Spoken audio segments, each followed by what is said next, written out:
I have played Reverse 1999 every day for the past month. This was a gacha game that has been on my radar for a while, and there was quite a bit of hype surrounding its release around half a year ago. I'm sure a lot of you have heard of the game. This was one of the gacha games I was genuinely interested in trying out, and after their marketing team reached out to me regarding a sponsored video, I agreed, on one condition: that I had creative freedom over the kind of video I wanted to make. So instead of making a cringy reaction video to the new content with no understanding of the game, I wanted to review it my own way. So yes, for full disclosure, this is a sponsored video, but I also have sunk quite a number of time into Reverse 1999, sometimes playing for hours on end. And I do actually plan on adding this to my ongoing catalog of gacha games for the foreseeable future. I have completed the main story up to the current update, gotten used to the gameplay and progression, understood the gacha mechanics and the daily grind, had a small tease of what late game content looks like, as well as exploring the general flow of the game and providing an outline of what the new player experience feels like. Ultimately answering the question, Reverse 1999, is it any good? My name is Psyche, and let's get started. First things first, what is the game like? Well, let's first establish the lore of Reverse 1999. In the opening chapters of the game, it is established that this world coexists two types of people, humans and arcanists. The arcanists live among humans and possess the ability to wield magic using spells and alchemy, kind of like muggles and wizards from Harry Potter. At the turn of the millennium, a mysterious supernatural phenomenon called the Storm has caused rain to pour upwards, taking the world and causing time to flow backwards instead, and any persons caught in the storm are never seen again. The main protagonist follows the arcanist Vertin, dubbed the Timekeeper, who alone has the unique ability to survive amidst the storm and live to travel alongside it to the previous era. You play as the waifu this time. Vertin is employed by the St. Pavlov Foundation, a research institute and one of the few safe havens where anyone can go to survive the storm. With the ever-looming danger of time reversing, the Foundation aims to keep this danger from the public and find a way to stop the storm. While their opposing enemy faction, the Manus Vindicti, aims to create a world where arcanists rule over everyone else, and aims to utilize the storm to recruit the brightest minds across history to join their side. That is the basic outline of the game's lore without going into too much detail. It's a lot to cover, but hopefully the game's story can explain it better than me. Now it's time to talk about the bread and butter, the gameplay. Reverse 1999 features turn-based strategy combat, where you will form a team of 3 characters and 1 backline member, who will replace the first ally that goes down during the level. Each character has 2 cards in their deck, each with 2 copies, resulting in 4 cards in total, adding on top their ultimate skill. The card can either be an attack, a debuff, a buff, a counter, or healing. You have 1 action point per on-field ally, so typically this will be 3 action points if you have your 3 teammates alive. Each round gives you a random selection of cards, and you can freely select the targets you want to hit. Each card will be used in order of your selection. So for example, an opening move might be to apply a buff to your team, a debuff to enemies, and then an attack card to deal damage. Each card also has 3 different tiers, where if 2 of them are right beside each other, they will merge to become the next tier, and the effects of the card is amplified. For example, your main partner Soneto's attack card will also disarm the enemy on its 2nd tier, preventing all of that enemy's attack from happening next turn. You can physically drag a card to be merged, but doing so will cost an action point. However, if you use the card and the neighboring cards happen to be the same, then you get a free merge and no AP is used. Whenever an ally's card is used or merged, they will gain what is known as a Moxie point, indicated by the stars beneath their health bar. When their Moxie reaches a full 5, then on the next turn, you are guaranteed to receive that character's ultimate, which does something cool and resets their Moxie back to 0. You also have access to tuning spells, where you will get points for it by performing certain actions. Getting enough will let you perform special spells that give you that extra edge, such as giving a flex card that can be combined with any card to reach the next tier and doesn't use up an action point, or shuffling your hand while retaining the card's tiers.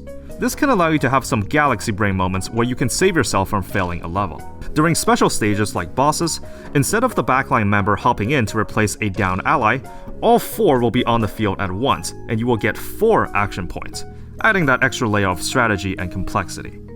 There are 6 elements in Reverse 1999, as the game calls them afflatus, each dealing an extra 30% to the element they are strong to. Beast beats plant, plant beats star, star beats mineral, and mineral beats beast, with the other 2 elements, spirit and intelligence, dealing bonus damage to each other. This can make team building quite interesting, as you would have to consider how your team's elements and damage type fare against the enemies. As usual with gacha games, a team typically consists of a good support unit and a main DPS, with a third slot being a bit flexible. You generally don't need a healer early on, but as you reach the late game and approach some challenge content, you would definitely want one of those with you. Though it's worth mentioning that there's usually a turn limit so that you have to win within a certain amount of turns, so you can't just sit there and tank everything while shooting spitballs at the enemy. Now we cover progression. There are 5 character rarities in Reverse 1999. 2 stars to 6 stars, which is the equivalent to an SSR. Characters can be leveled to 30 initially. Then you can consume resources to give them an insight level, which increases their base stats, unlocking a passive ability, and resetting their level to 1. It's worth mentioning that an insight will migrate any stats gained from previous levels. So an insight level 1 base level 1 character is still better than an insight 0 level 30 character. 4 stars and below can have 2 insight levels, while 5 and 6 stars can have 3. Most of the time, Insight 2 is enough to get you through the majority of the content in the game, and Insight 3 is only needed if you really like a character or they are meta enough to do late game stuff. When you get to Insight 2, you also unlock an alternate skin for that character and a unique backdrop art. Each character can also level up something known as Resonance, which kinda looks like a Tetris grid where you're given shapes that buff specific stats, each resonance level increasing the dimensions of the grid so you can fit in more pieces. You can let the game auto-pick for you to fit every single square on the grid, but if you wanted to say build a DPS for crit damage, then you will probably ignore pieces that give defense. Each character can also equip a piece of gear called side tubes, which further buffs the unit in some way and can have a passive ability to fit the unit's playstyle. These can be leveled and ascended as well. The word side tube sounds really close to a certain channel's name. Maybe it was meant to be. Finally, a character's portrait level can be gained by pulling multiple copies of that unit, which in turn provides further boosts to their power up to an additional 5 copies. Sometimes these stats are abbreviated in the community, so an I2 P1 R6 character refers to Insight Level 2, Portrait 1, Resonance 6. Now I'm sure you gacha fans are frothing at the mouth to the sound of me talking about what you're all here for. What about its rates? Is it free to play friendly? How generous are the resources? And so on. Well, let me break it down. The highest rarity in the game is 6 stars, similar to Arknights, with a base drop chance of it being 1.5%, with the usual coin flip of 50% between getting the raid up unit or a spook. There is a soft pity at 60 pulls, where your 61st pull will have the SSR chance increased to 4%, and increased by a further 2.5% for every subsequent pull where you don't get an SSR. If you still haven't gotten an SSR at 70 pulls, that's when you reach hard pity. If the SSR you pulled is not the raid up, then the next one you pull will be guaranteed to be the raid up. The pity counter and the second raid up guarantee will be retained across banners as well. For the rest of the rarities, their rates are as follows: 8.5% for a 5-star, 40% for a 4-star, 45% for a 3-star, and funny enough, a measly 5% for a 2-star, though there's only 2 of them in the game so far. Considering that some 5-stars are also quite powerful and can have 3 insight levels same as a 6-star, you can kind of imagine that the chance of getting something useful is 10% if we combine the rates of 5 and 6 stars, which is not bad at all. They also have a mechanic in place to reduce the amount of FOMO elements. Typically, all new SSRs will receive a raid up banner. Then, 3 patches later, they are added to the standard pool. Gacha currency takes form of something called clear drops. 180 of it gets you 1 pull. You can also get these gold rabbits called Unilogs, which substitutes as a pull. These Unilogs can be used on both the raid up and the standard banner, though general rule of thumb for gacha games is that you don't spend currency on the standard banner. You also have your usual $5 30-day supply pack, a battle pass, and the typical top-up packs. I would say the rates in which these clear drops are given out are fairly decent, close to what you would expect to the standard gacha experience. This next portion of the video was my favorite to put together, because I get to talk about Reverse 1999's presentation. Now, let's talk about aesthetics, because this game has a lot of it. To put it plainly, in terms of sound design and music, Reverse 1999 has one of the best I've experienced in a gacha games. Putting on headphones and opening the game feels like escaping to your little corner of the universe, with the background music and weather changing depending on the time of day. Even scrolling through the UI feels smooth and buttery. Here's a short sneak peek of me just doing exactly that.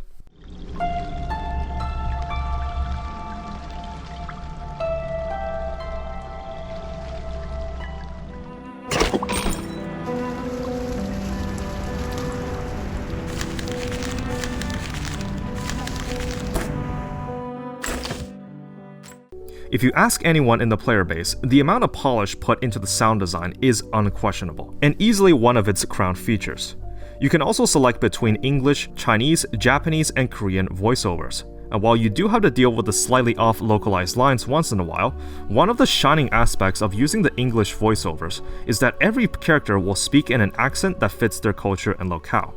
Here's an example of that. You have a good taste, Bellwether. Never tried the vodka from 1929 before. Good for you to get this in the US, when both alcohol and coumarin were banned. That's true. I cannot give you any promises. But a fixed pattern of management will only impede the development of everyone. I hold the same idea as Verdens in this case. Oh, Miss Timekeeper! My sincerest apologies. I was immersed in a novel and did not notice you. I remember my old man told me about an emergency tunnel leading to the forest on the mountain. Its entrance is right here, beneath the floor of this very room. From someone that typically plays gacha games in Japanese voiceovers, this is a really good incentive to listen to the English version, with some fans even advocating that it's the best one. The game also has some incredibly good-looking CG art, animated through some smooth live 2D animation. The selection is very stylized and diverse. The game also doesn't shy away from unique character designs, like a UFO, a radio, a headless knight, and even a 6-star character that's literally a dog. There's always something new to the typical roster of attractive waifus and husbandos, which is not something you see a lot in gacha games. There is also a separate game mode called The Wilderness, where you can build an island and populate it with furniture. You can get decorative pieces through events and the shop. To my knowledge, you don't get anything too important from this, so it's mainly just there for decorating and cosmetics. But you do get a passive supply of level up currency and bond points. Now I know what you're thinking. I've completed the main story, I've built out my main team. What now? What else is there to expect when it comes to late game content? And how does the daily grind look like? Well, a rule that I personally made up for myself is the 20-minute rule. A gacha game's daily tasks should not exceed 20 minutes.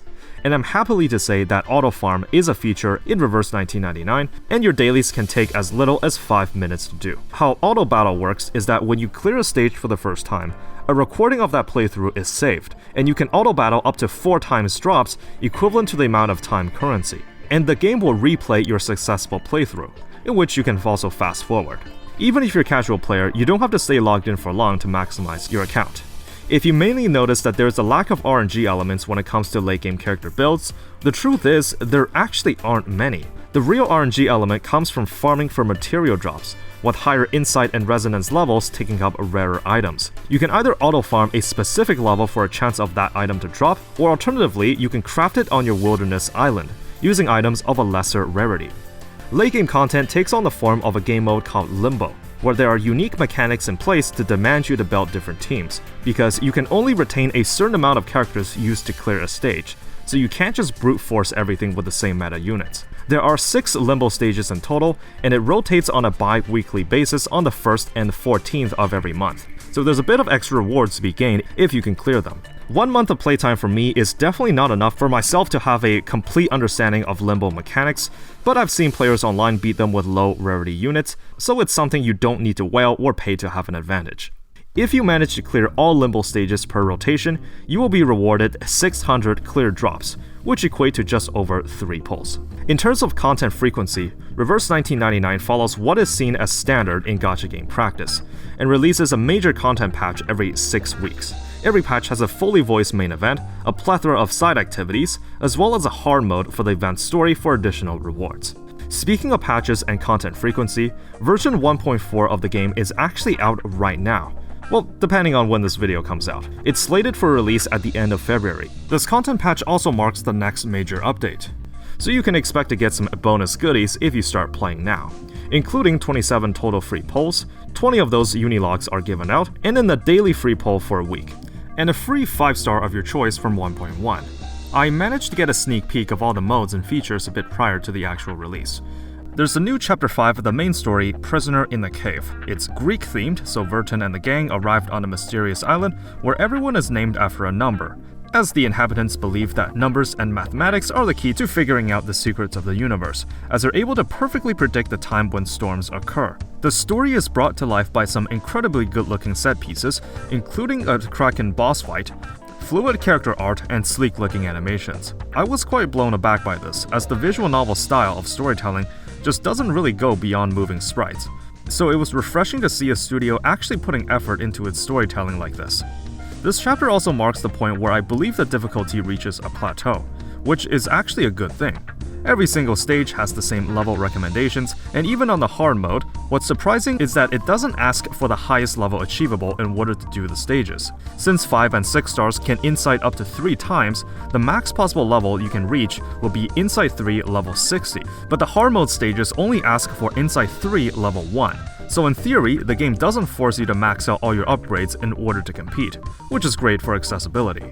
There's also the new 6-star character 37, who to my understanding is one of the most anticipated and beloved units to release into the game so far within the community. There's also the 6-star whose name is also 6 that will be releasing later this patch, who is an amazing support option and one I'm personally gonna save up and pull for. There's also challenge stages for you to hone your skills while also learning more about the lore. There's also side stories for existing characters that I'm definitely gonna spend some long nights reading through, a puzzle minigame that I thought high school math class would prepare me for, Bane's Bulletin, which is kinda like a raid mode where you deal as much damage as possible to the boss, and a permanent 3D maze minigame mode. Generally, it's a good idea when starting a gacha game is that you should just focus on clearing the event instead if there is one running, as the shop exchange usually has better value trades versus if you just farmed it the normal way. From the many side activities, I felt like the game rewarded your time for playing it, and would give you ample reasons to return the next day for that next milestone. Overall, this update can feel even a bit overwhelming just because of the sheer amount of content that they throw at you. But at the same time, you're also given more than enough time to go through all of them. Now, what do I think about Reverse 1999 in general? After playing this game every day for the past month, I came to understand that the developers want to create something really unique here. Even if you don't care about the challenge content with the late game limbo mode, you can still just sit back and enjoy the story and events.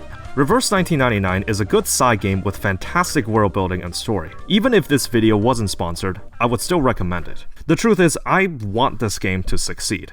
The style and direction is quite ambitious for a game studio's first major project. They got a consistent update schedule, giving out a steady supply of gacha currency, so even free-to-play players can enjoy a handful of new characters to play with. And it feels that the game is still expanding its lore by exploring different cultures and timelines. So yes, I do recommend playing Reverse 1999, or at the very least trying it out. I'm always drawn to ambitious projects like this one, and I'm very excited to see where it goes in the future. It is available on PC, iOS, and Android. Let me know what you think of the game if you started playing, and while you're at it, here's my user ID, in case you want to add me, though I can't guarantee I'll accept it though. Anyways, thank you for tuning into this very special review video, and as always, have fun with the game.